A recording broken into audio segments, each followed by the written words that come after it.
Sur l'antenne mobile, comme chauffeur, Charles. Au PC, Timothée et Antonin. Chacun commence à prendre ses repères 1 mois et demi après les premières maraudes de la Croix-Rouge à Fécamp. Bon courage et à tout à l'heure. Il fait moins 4 degrés, moins 11 en ressenti. Le plan Grand Froid n'a jamais aussi bien porté son nom. La recherche de sans-abri commence. Les locaux à côté du cimetière, une période s'était squattée. Des rues en apparence désertes, et pourtant... On s'est aperçu qu'il y avait des traces de vie puisqu'on a trouvé des cartons, des couvertures, des restes d'alimentation également.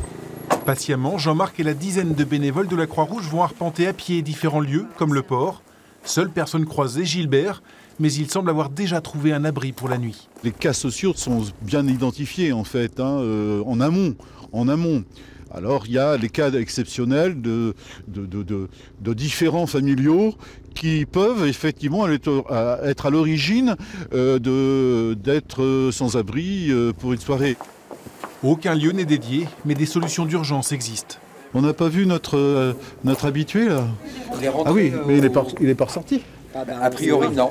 La chambre meublée dans un EHPAD est donc occupée. Il reste encore 10 lits dans un centre d'hébergement municipal. Dans une petite ville comme Fécamp, chaque SDF est connu. Y a quelqu'un? Le bouche à oreille fonctionne très bien pour identifier les cas, même les nouveaux venus de l'extérieur.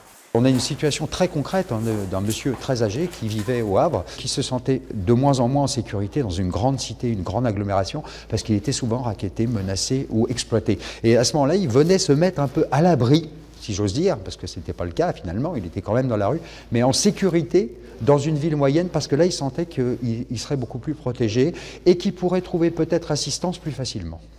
Ce soir-là, à Fécamp en tout cas, les bénévoles n'ont retrouvé personne dehors.